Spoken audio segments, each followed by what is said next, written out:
We like the Mustang Mach-E here at Electrifying.com. It's fun, it's funky looking, and it's a proper bespoke pure electric car from Ford. We are also a bunch who like value for money, which is why we're interested in this particular car, the standard range rear-wheel drive, because this is the cheapest Mach-E you can get.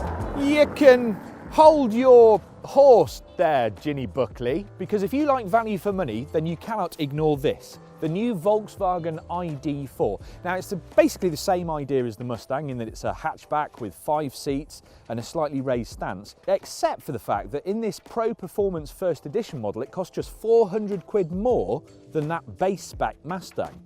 So, which would you rather have? A kitted out First Edition ID.4 or a very basic Ford Mustang? I think there's only one way to find out. Do you know what? This is an excellent matchup. They both look pretty cool, both do the same job, both plenty of space and pretty much bang on the money. Yeah, they're within £400 of each other. Great. And I mean, it's a weird one, but I keep looking at these two cars and thinking they're actually pretty much down to personal preference of which one you prefer the look of. I mean, I think the ID.4 looks a little bit more space age, weirdly, a little bit more modern than the Mustang, but then I think the Mustang looks like more sports car-y and it's a bit more beefy. Do you know what I mean? It's got a bit more... I do know exactly what you mean. I agree with you. I mean, I wouldn't really pick one over the other. If I was pushed, I'd probably go for the Mach-E because it's just got a bit more of a muscular feel. Yeah. However, I prefer the bigger wheels on the ID.4. That's only got 18-inch. And it looks like somebody with a really big body and very small hands. Anyway, let's stay big picture for a second. If we're just talking about practical, you know, let's get down to brass tacks. The ID.4 is a massive car, but that means it's got a really big back door for when you're loading kids and stuff. That is really practical. And that boot, just have a look at that. No. That is 543 litres, which makes it absolutely massive. And if you put the rear seats down, it's bigger than a Volvo V90 estate. There's a fact for you. Wow, okay, so it looks like it's first blood to the ID.4. I should Coco. The Mach-E will seat 5 adults, although the rear seat passengers might have to duck slightly when they get into the back. The boot is smaller, 402 litres. I know that means nothing, does it? But let's just say there's a lot more room for a Ginny in this than there is in that. However, it's got a really good sized front. It has. Front boot, which you could fit another bag in or chuck all the charging cables in. So taking that into account, I think we just call it a draw. That's not a draw. Why are we calling that a draw? Oh, look, baby bunnies! What? So inside, well, the Mustang's main event is this huge touchscreen. It is a bit dominant, to say the least, isn't it? But it actually works really, really well. The screen buttons are big, it's easy to use when you're driving. I got my head around it very quickly. It was all straightforward, really intuitive, and there's also an extra screen up here where you get all the useful information right in front of you. Well done, Ford, for this. I like this interior. And if you would like a real deep dive into all this tech, then do check out Tommy's tech review of the Mustang Mach-E, which is right here on our YouTube channel. You know, overall, this is a really nice place to be. Look, I've also driven the higher specs, and of course, it feels like there's less bells and whistles in here than that. But you know, you'd expect that, wouldn't you? ID.4? Well, because this is the first edition Pro Performance model, it gets a decent chunk of kit, though it's by no means complete. And unsurprisingly, it's very much like its little brother, the ID.3 in here. You get the same touchscreen in the centre here, which controls most of the functions, as well as this row of haptic buttons, which frankly, I don't like.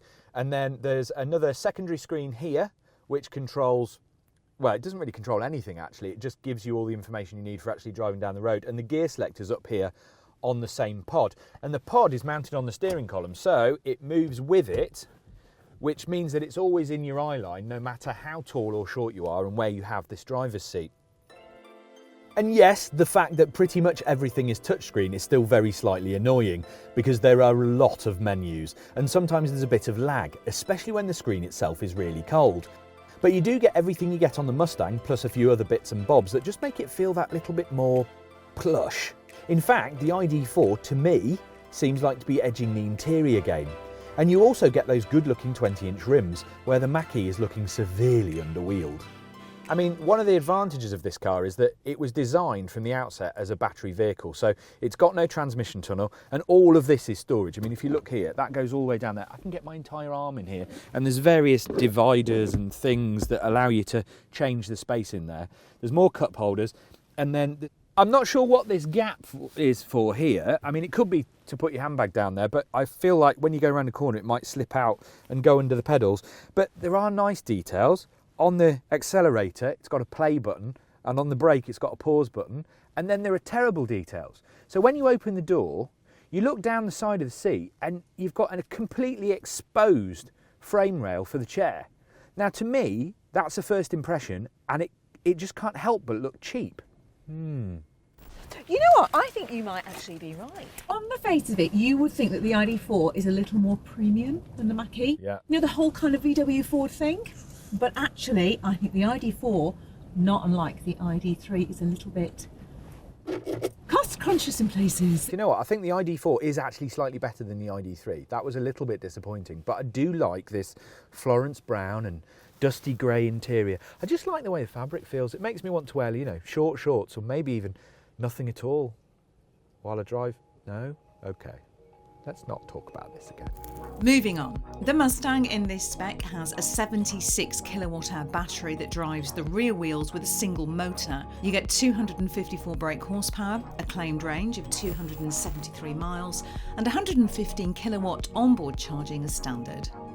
Interesting, mainly because the ID.4 in this Pro Performance version gets a 77 kilowatt-hour battery, also driving the rear wheels with a single motor. But you get slightly less horsepower for your pound. There's 202 brake horsepower to play with here, although that does have benefits elsewhere, because the official range is more than the Stang at 310 miles WLTP, and it has 125 kilowatt charging. Getting a bit complicated, isn't it? Well, I can honestly say that the Mustang has the guts to make it a very convincing sort of sporty SUV. It's got more punch than the ID.4, as well as being a touch lighter, and you definitely feel it. It's just a more engaging, fun car to drive. You get 0 to 62 in just over 6 seconds, which is rapid and pretty stark when you realise the VW takes 8.5. Yes, it does, but this is actually still quite a surprisingly nippy big old bus. But yeah, it's nippy where the Mach-E is actually fast. Weirdly, the ID.4 has perfect 50-50 weight distribution, and because it's rear-wheel drive, it means that the steering is actually really quite nice, and it's got a really surprising turning circle. It does have that weird thing that quite a lot of electric cars have, where it feels like all the weight is carried really low, but that just gives it a feeling that it's got a nice low centre of gravity, and it actually handles pretty acceptably, though it does feel a bit porky. It does have modes, so you've got Eco, Comfort, Sport and Individual, but to be honest, I just leave it in Comfort because I know what I need. But it doesn't really encourage you, does it? The Mustang actually seems to enjoy going quicker, and if you play with the modes, Active, Whisper and Untamed, it actually feels like a big sporty thing, changing the throttle response, piping in some noise, which incidentally is growing on me, and you get ambient lighting to egg you on. But while you're having fun, you're also burning range, and in theory, this ID.4 has more to spare. And anyway, how much fun can a 2-ton SUV really be? I think I'm more of the opinion that I'd rather have some more range and acceptable acceleration. I just don't need the kind of neck-snapping 0 to 60 in 5 seconds that everyone seems so obsessed about. I think it actually depends what you're trying to achieve. In, I don't know, a sports car like a Porsche Taycan, being really, really fast and that speed will push you further up the food chain. A family SUV, I'm not so sure. Though it is fun that the Mach-E is surprisingly sprightly, it feels a lot more nimble than the ID.4 and you just can't get away from that. Well, whilst we're on that subject, let's talk efficiency, shall we? So, in the Mustang, in cold weather, on a mix of motorways and local roads, I was getting 3.3 miles per kilowatt hour. If you do the maths on the battery size and the claimed range, you should be getting around 3.6. So, in winter driving, I think what I was achieving was pretty good. ID.4 next. That should be getting around 4 miles for every kilowatt hour of its battery. But it isn't. It's getting 3 on a good day. On the motorway, that dips to 2.7. In our test in the real world, the Ford is going to go around 250 miles on a charge, but we've only been getting 230 out of the VW. It's also worth pointing out that unlike the Tesla Model Y and a lot of other electric cars, neither the Mach-E or this particular ID.4 have a heat pump. That's a more efficient type of heater, which means you can get more range in winter. However, you can option it on the ID.4 if you want to part with an extra £1,500. Lots to get your head around with electric driving, isn't there? So if anything is confusing, head over to electrifying.com, where we have lots of guides and explainers to help you. Coming down the line, there's an extended range rear-wheel drive Mach-E with a 99 kilowatt hour battery that will apparently do up to 370 miles on a charge. The one I want though is the GT, obviously. Upwards of 408 brake horsepower and 0 to 62 in 3.5 seconds. That's about £75,000. Bargain! And where the Mach-E stretches up, the ID.4 actually stretches down. You'll be able to get a pure version with a 55 kilowatt hour battery in either 146 or 167 brake horsepower and around 216 miles of range. Although, let's see how achievable that is when we get our hands on one. Those models will likely be under £30,000. Plus, there will be a fast one on the way to satisfy even you, Ginny, with 2 electric motors, all-wheel drive and more than 400 brake horsepower. I'm going to tell you now a fantastic fact about both of these cars that electrifying.com aficionados will appreciate. Go on then, fill me with your knowledge. They both tow. Oh yes, they can. They can both come with a tow ball, can't they? In the case of the ID.4, it can tow up to 1,000 kilograms. Right. Mach-E 750. Pretty good. Well, yeah, it's another win for me though, isn't it? That's probably because this is slightly heavier than that car, so it can just tow a little bit more. But let's get down to brass tacks. If you had to drive one of these cars away right now, they both do largely the same things for largely the same money. So which would you choose? I probably prefer the Mach-E to drive. Yeah. It's definitely faster, just feels a bit more engaging. Yeah. ID.4 though is more spacious, comfortable, very good as a family car. But you know what? I think I actually am going to wait and not make my decision until I've driven the Skoda Enyaq. Oh wow, here we go. I mean, this is a toughie, isn't it? I mean, I think personally, going through the lens of what I would use these cars for, I prefer that to drive by quite a long way, but this is fast enough, and I've got 3 kids and a dog, so it's much more practical, and it does have a longer range. Although we have discovered that that might not actually be true in the real world. Yeah.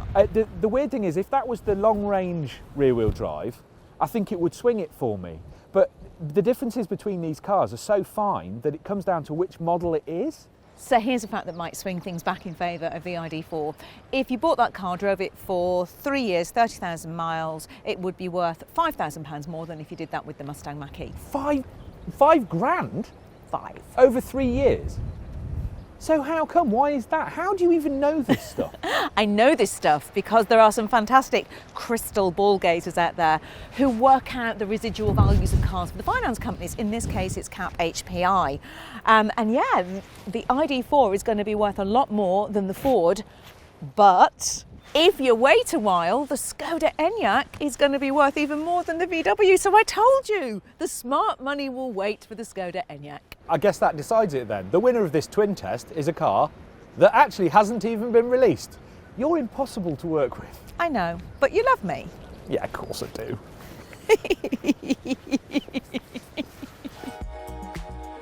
If you're after a practical electric family car, then you have come to the right place. Take a look at our detailed reviews of the Mach-E, the Citroën EC4, and the ID.3 might be worth considering too. And please don't forget to subscribe to the channel, turn those notifications on. You know what to do.